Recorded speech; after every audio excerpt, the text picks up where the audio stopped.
I'm not going to stand up and talk. I'm not going to push. I'm not going to put my hands up. I'm just going to do my thing.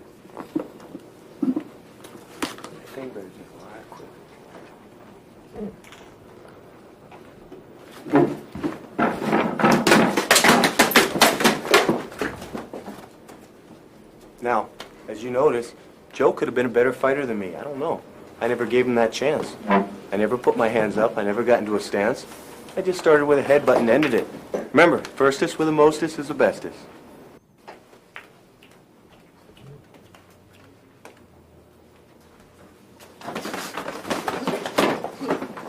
Right.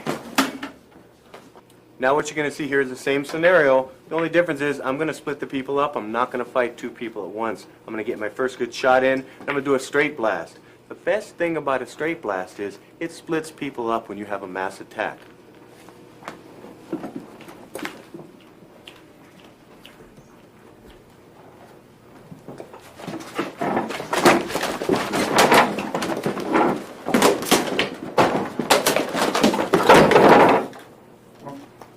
Now, what did I do?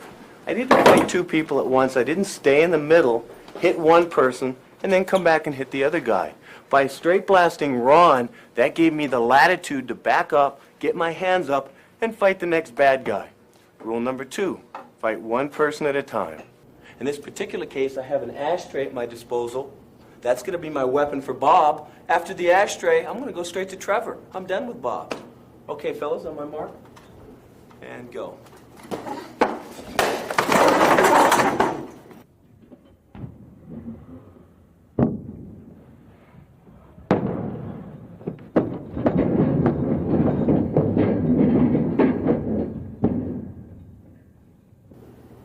Now we have possibly our worst scenario. We have a 3-on-1 situation.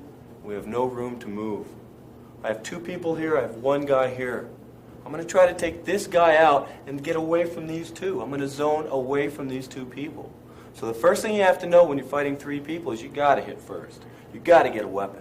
There's no way you will ever be able to fight three people in a close quarter situation. I'm talking about three fighters, not three librarians arguing about the Dewey Decimal System. Okay, three fighters. Three people pissed off at you, 6 hands flying at you at the same time. Forget it. So watch what I'm going to do. I'm going to hit first, I'm going to move, and I'm going to zone. And I'm going to run after I take one guy out of commission. Okay, fellas, on my mark. And go.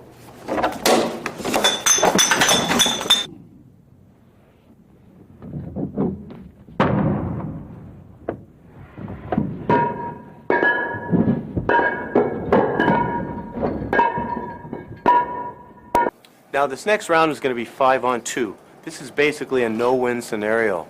When you have 5-on-2, you have to grab a weapon and have an equalizer, otherwise you don't stand a chance. We're shooting pool. The most logical thing is our pool cue. I recommend you just bust the cue. You have your Sinawali. Unless it's a house cue, that'll work. So follow along with us. Ball.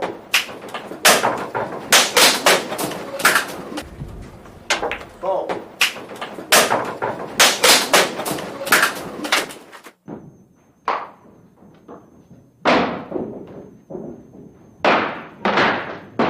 Had a 5-on-2 fight.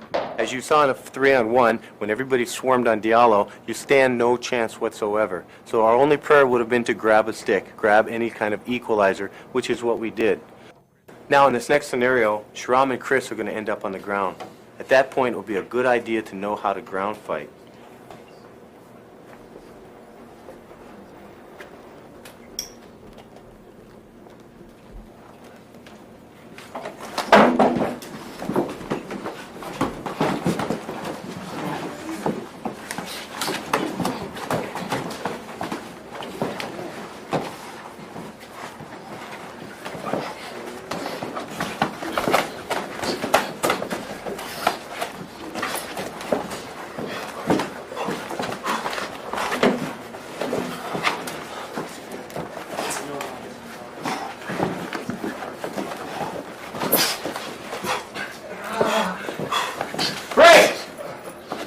Remember, when you're in an altercation, you don't know what kind of a fight you're going to be in. Could be a weapons fight, could be a 1-on-1, could be a 2-on-1, could be a ground fight.